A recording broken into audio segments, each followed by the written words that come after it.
This is the Thoughtful Travel Podcast. I'm your host, Amanda Kendall of the notaballerina.com travel blog.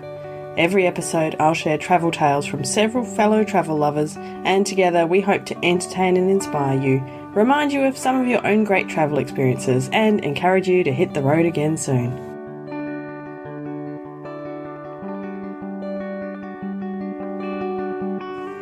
Hello and welcome to episode 83 of the Thoughtful Travel Podcast, and today we're talking a lot about teaching English as a second language, or teaching ESL. I cannot believe it has taken until episode 83 for me to have a dedicated episode about teaching ESL, because it's been a really big part of my life. I first started teaching English in Japan back when I was about 25. And it was just at the time kind of a way to get out of Australia and live somewhere else for a while. And little did I know that I would really, really love teaching English. And I would go on to do it for about a decade, probably a little bit more. So I had a couple of years teaching English, conversational English, in an English school in Japan. That was with kids and adults. I moved on from there and taught mostly business English in a school in Bratislava in Slovakia. That was so much fun and so interesting. And I would pop around to different businesses like Slovak Telecom or Euratel, a big mobile phone company, and things like that, and teach conversational and business English to adults there. And then I moved on to Germany and spent a few years teaching there, also mostly business English. I taught in companies like Bosch and a lot of automotive-based companies, because I was living in an area where they made a lot of cars, which is a pretty German thing to do. And then even when I moved back to Perth in Western Australia, I taught English in a language school here as well for, I want to say 3 years, I'm not sure, but quite some time. So all in all, I've done it for a long time, and it's just a fabulously interesting and fulfilling career and a great way to see the world. So it's time we talked about it some more, isn't it? So that's why I've got these three guests on today to tell us some more about teaching ESL. But before we get to my guests, I have to give one last huge thank you to Glamping Hub, who've been the sponsor of the podcast for the past 4 weeks. I really appreciate their support, because that really helps me to cover the costs of bringing you the Thoughtful Travel Podcast. So Glamping Hub is a website full of unique accommodation in nature. And for their last sponsored episode, I wanted to look at one of the many things I think they do well, which is offering a way to find pet-friendly places to stay. So on the Glamping Hub site, you can find lots of pet-friendly accommodation. They have a special section all around the world. So just a few examples I found were pet-friendly luxury teepees near the Robertson Wine Valley in South Africa. Looks amazing. I found a dog-friendly tree house in the mountains near Monterey Bay in California. How cool would that be? They also have a working cat on site, they say, who works as a mouse deterrent. I guess he's paid in mice. And finally, I also found a pet-friendly riverside cabin near the Blue Mountains in Australia. Just looks amazing. Oh, always when I look on this site, I just want to go travelling immediately. But whether or not you want to take your pet travelling with you, I do recommend head to glampinghub.com and have a look at what unique accommodation options they have on offer. So thank you to them. And now on to my first guest today, who is Cassandra Lay. So Cassandra had a really interesting and good experience teaching English in Spain. First year I was in Toledo, which is about an hour south of Madrid. Mm-hmm. And then the second year I was in a small town an hour away from Cordoba, which is in the south of Spain. Mm-hmm. And I was teaching English. Mm-hmm. I was an assistant English teacher, yeah. So it was good. It was a lot of fun. Being an assistant English teacher, I learned that my patience definitely needs to grow a little bit more. Were you teaching kids or adults? I was teaching both. Right. So I actually taught from like 3-year-olds until 16, 17-year-olds. Right. And then I actually had a class of adults. So they were all teachers within the area and they wanted to learn English. Ah, okay. Yeah. Oh, wonderful. Yeah, working with the kids was a lot of fun. Yeah, I bet. Yeah. It's a lot of work, and I got really tired really easily. But working with the adults was even more fun, I think, because they chose to be in the class. So you knew they had, the gumption to want to learn English, and they tried more. Yeah, So I think, definitely. Yeah. yeah, working with adults, I think I enjoy a lot better. Yes, yeah. But it's nice to have a mix. When I first moved abroad, I taught in Japan for a couple of years and taught a mix of kids and adults there. Yeah, And it was really nice because the kids are so fun and you can, you play games exactly. and it's, they're exhausting though. And I'm glad I didn't have to teach them all day. But then it was nice to have, some, more calm adult classes as well. So I think that was a really good Oh, mix. yeah. So yeah. Yeah, After teaching that, the kids was great. Oh, yeah, go they're ahead. Sorry. gorgeous. Yeah, after that I moved on to teach only adults in Europe and the adults, they were great and I got so much out of it. But I did miss Hmm. sometimes having kids, I have to say. Yeah, it's easy because then you can kind of come in and you can just say, okay, today we're going to work on a song or we're going to do easy vocabulary. And, they just kind of want to say, I'm hungry or I would like to eat this or how are you? Simple phrases. I think working with adults is a little bit more challenging because they want to express more and Yeah, they have more that's of an right. opinion to give, but their vocabulary is kind of held back because of whatever they know. Yeah, true. But Yeah. having conversations and once they get that vocabulary is really interesting and seeing their perspective on things. And Mm. Oh, that's so true. I used to say that my adult students taught me way more than I taught them. yeah, and just the way they view language too is very different. So Ah. how they would express something in, I guess, Spanish, and then they would try and take it into English, and they would, try and translate Spanish idioms or colloquial things. Was really funny because sometimes it just came out and I was like, "What are you saying?" Yes. But Makes for some good understanding laughs. that, yeah, understanding how they wanted to express themselves and stuff was really cool. It kind of opened my mind to, how each country or how each place expresses and uses different expressions and then colloquialisms and stuff too.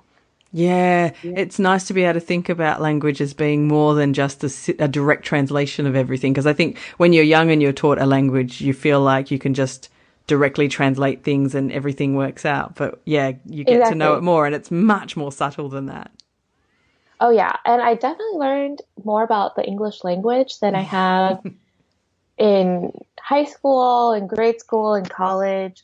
There were days where my students would ask me things, and I thought, huh, why do we do that? Mm, yes, And yeah, it was absolutely. so eye-opening, and I just thought, wow, well, the English language is fun, and it's, I think one of the universal languages now, but it's kind of limited in vocabulary if you think about it. Like, I think there are other languages, especially Spanish, I think, is very rich in vocabulary. Ah, yes, I think I've heard the same. Right. Yeah, and just how they express things, it's very, it sounds really passionate, where ours is kind of short and to the point and very curt. Yeah, I think Well, that's that's my true. opinion. Yeah. Yeah, no, no, no, I agree. I agree. The other thing I always think about English is it's kind of a shame it became this international language because it's not one of the easier languages to learn and it's full of exceptions and broken rules and, Yep. and terrible, there's no standard pronunciation. And, I No, think, it's like we're lucky because we were brought up speaking English, so it was easy for us. But I sort of think it's not fair that everyone else has to learn it. I know. And I think there are other languages. I mean, I know Spanish is also growing, but the pronunciation in Spanish is so much easier. Yes, absolutely. Like Um, it's phonetic, and once you've seen it, once you've yeah. learnt the rules, pretty much everything is pronounced. And I know the same in German and Japanese. There's Hmm. so many languages that, yeah, once you know basics of pronunciation, you can always get it right. And English is definitely not like that. No, not at all. And then you have so many different accents too. And, Yes. there's Australia, New Zealand English, and then British English, and then American English, and Yeah. then all the people in between who learned English but come from different countries. It's a hodgepodge, really. Yes, it really is a terrible mess. So Cassandra's experience of teaching English in Spain sounded somewhat similar to my experiences teaching English, especially in Japan where I got to teach kids as well. My next guest is Matt Treglia from Words with Winos, And he and his girlfriend Marilyn started off teaching similarly in a school in South Korea. But after they finished that experience, they wanted a bit more flexibility, and they found a way to teach English online. We have online jobs now, so we just teach English online instead of doing it in person. Yep. Yeah, it's amazing. I mean, we can live anywhere in the world now, and as long as we have a good internet connection. And we actually, like, you can only stay, if you're U.S. citizens, I'm sure it's the same for Australia, you can only stay in Europe for 3 months, but we can actually get like work visas there, even though we're working ourselves. We just get like freelancing, something like that. Oh, right. So we pay taxes there, and we're like technically like citizens. Well, not really, but you know what I mean. We're like residents. Citizens. Yeah, exactly. And it's really nice because we can just stay as long as we want and just work and travel around Europe, and that's our plan. Oh, that sounds fabulous. Prague is amazing. So you'll that'll be a great first stop. It's funny, we've got lots of parallels because I was supposed to teach in Prague when I left Asia, but on the way there they emailed me and said, sorry, we've overhired for the Prague school. Will you go to Bratislava? And because like this is 12, 13 years ago, and Prague was like the place. Everyone wanted to go to Prague. And I was a bit disappointed at first, and I really didn't quite know where Bratislava was, but I needed a job at the other end of the trip. So I was like, yes, no worries. And it turned out to be fantastic. And I visited Prague a few times, but actually loved living in Bratislava even more because there weren't many tourists around. So it was great. But it's a great gateway to Europe, that area. It's easy to reach lots of amazing places from there. Now, that chat I had with Matt was quite a while back now, but they are still teaching English online. They're teaching through a company called VIP Kids, teaching English to Chinese kids. And as long as the time zones are reasonably compatible, they can live anywhere in the world and do it. If you're curious to know more about that, because that's something that's certainly new to the teaching ESL scene since I was teaching, Matt and his girlfriend Marilyn did a really good interview on the podcast, The Offbeat Life, about exactly that, with lots of details, including how to apply and what the pay rate is and all sorts of stuff. So I'll leave a link in the show notes to that episode. Just as an aside about the perils of this kind of life of moving around and working online and living in different places, I learnt in that podcast episode that you may remember Matt was thinking about, talking about how they were able to live in Prague and have a special visa. And I had to giggle because visas are always so hard. And he mentioned in this Offbeat Life episode that visa became such a tricky process because after they'd lived in Vietnam for more than 6 months, it meant that in Prague, they needed to have a criminal background check from Vietnam to be able to get their visa to live in the Czech Republic. And these things just go on. And you can imagine from the Czech Republic how difficult it is to get a criminal background check from Vietnam. And they don't speak Vietnamese or Czech. So I had similar visa ups and downs when I was teaching English in Bratislava. I think it's long enough ago now that I can safely say I was kind of teaching there illegally, not through any desire of mine to be there illegally, but our school spent the best part of my year there trying to get us visas. At the time, we could only apply for a Slovak working visa from our home country, or if we were living in the Czech Republic. There were still kind of close enough connections between the two countries, having once been Czechoslovakia. And so they tried to set us up to say that they tried to set us up with apparent on paper jobs and residences in Prague so that we could then apply for a Slovak working visa. And it was such a long and time-consuming process that we actually never received our visas. And I was always nervous every time we travelled and came back into Slovakia that they would say, right, that's enough, get out. But it was all fine. And I'm sure it's long enough ago now that I won't get in trouble, so don't report me. It's way more than a decade ago. But it was, it's not always easy, these things.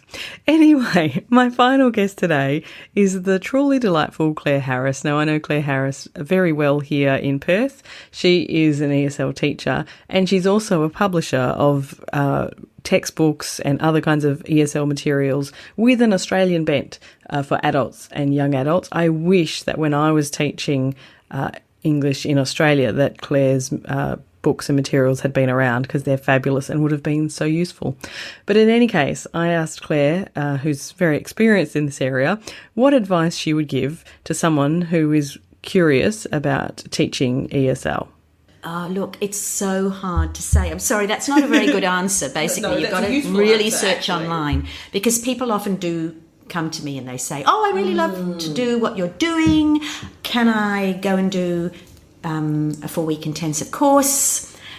And I have to say, well, of course, you certainly can, but just be really conscious of where that will get you and what you actually need for different situations. So, I mean, if you do look online, you'll discover that there's some places, hundreds of opportunities. There are places where if you want to work overseas, you need to have a master's degree. Okay, there are places where you can get work with just a certificate, places where they say, just come and be an English speaker. Yes.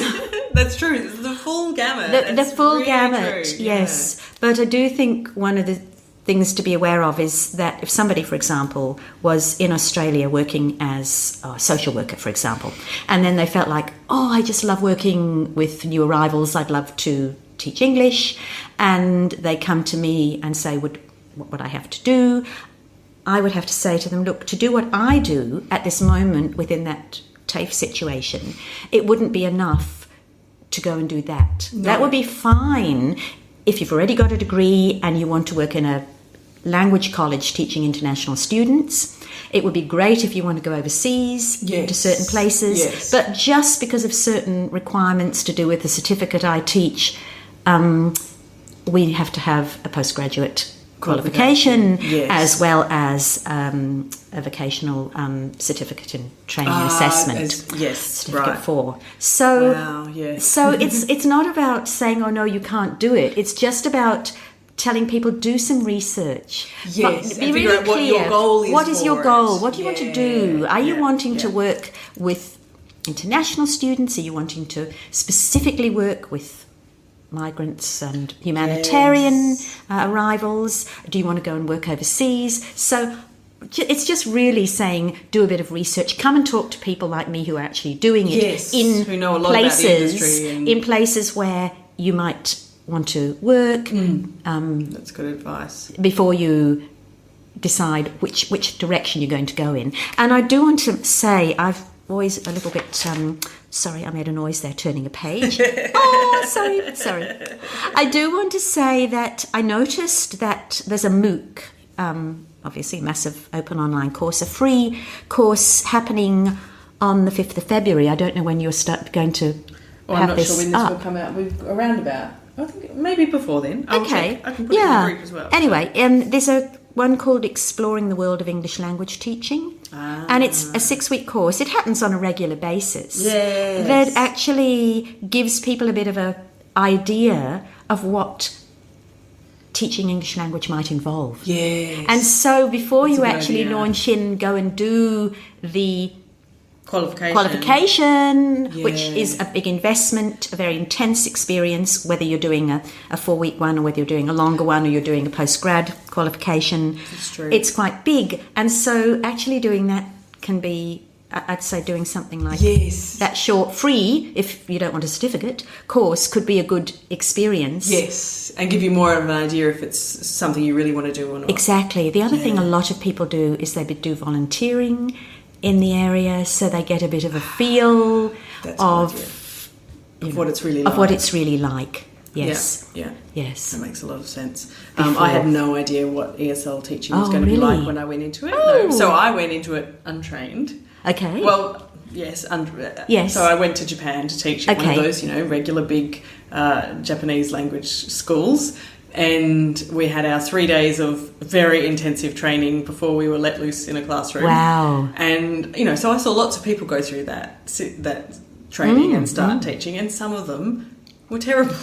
Oh. Because if you don't have a knack for it, if you don't even know your grammar to start with. Yes. So, I've always been a writer and I was always interested in that. So I knew the parts of speech to start with, for example. Yes. And I had done teaching adults before, just not English. Yes. So I had like those two things going for me Yes. for start, plus just, you know, a very genuine interest in learning and curiosity and you know, really liked the people. So I think that helped somewhat. Yes. But it still took, you know, I'm still, the first 6 months of my classes, I apologise to my students. I probably wasn't very good. But you know, but there's certainly a lot of people who go through that 3 days of training is not really enough to become a teacher. And then I went on and did my postgrad certificate before I moved on to Europe. Yes. So, but in Japan at the time, all you had to have was a degree of any kind. Okay. So it was, so that, you know, they were so desperate. They had no other, you know, there weren't enough qualified people in the world to feed the need. Yes. So, yes. Yeah. And hey, I bet you did a great job. Well, only by luck, really. As it turned out, that happened to be something that I, you know, am pretty decent at, and I love doing it. And certainly as time went on, I got better and better at it. Yeah. And, you know, most of them were sort of intermediate level language skill. A lot of them, Japanese, they were very good at their grammar and stuff. They really needed the conversation practice. And I'm very good at conversation. What you could provide, So it was it wasn't so bad. No. Because but certainly when I was teaching some of the beginners, you know, I always remember this lovely lady who also didn't know the alphabet yet. And our system was not really set up for that, you know, and she would come in and I would try my best, but I didn't have any strategies to know what to do with her. And, you know, I think someone better qualified would have handled it much better. So, but on the whole, you know, conversational practice was probably not terrible, but I felt immensely better when I'd actually studied properly and I got my proper university bit of paper, and then I went on to teach in Europe, and I felt, felt more able to do it by then. So, yes. Yeah. And I do think that most of us don't know.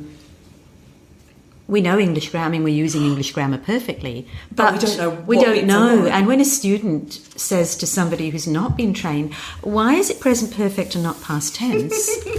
They're like, what's present perfect? What's present perfect? Excuse me. And then once you even know what's what, why? Why? And why is it different in this situation? And why? Yes, English is a very complicated language to understand the nuances of what's what. And then that's just the actual formal language, then add on all the idiomatic language. Yes. Oh. It's horrifying. I remember phrasal verbs being a big disaster. So I remember when my German ex-husband and I first moved back to Australia, and his English was sort of intermediate level, not bad, but I remember distinctly, I'll never forget it, we went on the maybe first night we'd come back, we went to my dad's house for dinner, and my dad's a really Aussie. Yes. And I think my stepbrothers might have been there. Anyway, there's a bunch of real Aussies around, and I started to keep a note of all the phrasal verbs they used. Oh, excellent! Because my husband at the time was kept looking so bewildered at me, and because I had stopped using them in everyday life. Oh, you were so he didn't know them. You were using a kind of international English, more towards globish, a nice cut down, clear. Everyone English. can understand me. Everyone around the world can understand it. I lived in 3 different countries in 6 years, yes, so you I had to moderate my language. Yes, and then he came back to reality. The reality, and so I said to my dad and everyone who was there what I was, about phrasal verbs, and they're like, "What's a phrasal verb?" They had no idea, and they gave them some more examples. The differences that, like you said, like to drop something off. Yes. But also, then I could say it took me forever to drop off last night. Or he dropped off the perch at 97 or something like that. Oh gosh, yes, like, what are we talking about? Yes. People know the word drop, that's fine. Yes. So drop out of school. Exactly. Yes. And we don't know we're using these, and I think one of the difficult things is also that when people are trying to be friendly, they use this kind of language rather than more formal language because they're trying to be inclusive and friendly and welcoming. Yes. And they make it much more difficult. But they don't. They don't mean to. No, not at all. So, I think a great skill that people, and again, that's what people gain from travel, is realising, I've just used that, I'll drop it off. And then you think of how you might, you realise there's been I'll bring it to your house. I'll bring it to your house. You rephrase. You're always ready to do that rather than just say it again more loudly. there were heaps and heaps of good tips there from Claire. So if you're curious about the ESL life, I hope you've got a good starting point. That MOOC, massive open online course that she mentioned, actually starts on the 5th of February, which I'm pretty sure when you listen to this will be yesterday. So I'm not sure if you're able to register a day late. It's entirely possible. But if not, you can register for a future edition of the course. It's all free and very interesting. There's a link in the show notes to exactly where you can find that. So, thank you very much for listening to episode 83 of the Thoughtful Travel podcast. Before any of my other shout-outs, I must give a very last and big thank you to Glamping Hub for their fabulous support of the podcast over the past month. So you can check them out at glampinghub.com and find some super cool accommodation that's a bit different to the places you usually stay, and always with a hearty dose of nature nearby. So some very good stuff there. I chatted initially with Cassandra of The Quirky Pineapple, so you can find her at thequirkypineapple.com. Lots of good stuff there. Next up was Matt Treglia from Words with Winos. They have a great tradition, he and Marilyn, of when they're recording a podcast episode, they share a bottle of wine, always a different bottle of wine, sometimes good, sometimes bad. And so that's where the name comes from. You can find them at wordswithwinos.com or look up Words with Winos wherever you listen to podcasts. And I'll leave a link in the show notes to that interview with Matt and Marilyn on The Offbeat Life. And last but very far from least, with all her great insight, I chatted with Clare Harris, and you can find her at thebooknextdoor.com, where she has all of these great Australian ESL materials for adults and young adults. So if you are curious or have any questions or experiences to share about teaching English, hop on over to our Facebook group. We're at Thoughtful Travellers. There's a link in the show notes, or just ask to join by searching Thoughtful Travellers on Facebook. I would love to see you there. If you have a spare moment and you're enjoying the Thoughtful Travel podcast, I would also love for you to hop into iTunes or Apple Podcasts and leave a rating and review for the podcast. It makes me really, really excited and happy. So thank you in advance. And all of this information and more can be found at the show notes. For this episode, they're at notaballerina.com/83. Thank you again for listening. This has been another episode of the Thoughtful Travel podcast. Show notes and other information are at notaballerina.com/podcast. Join me again soon for another chat about why we travel. Bye for now.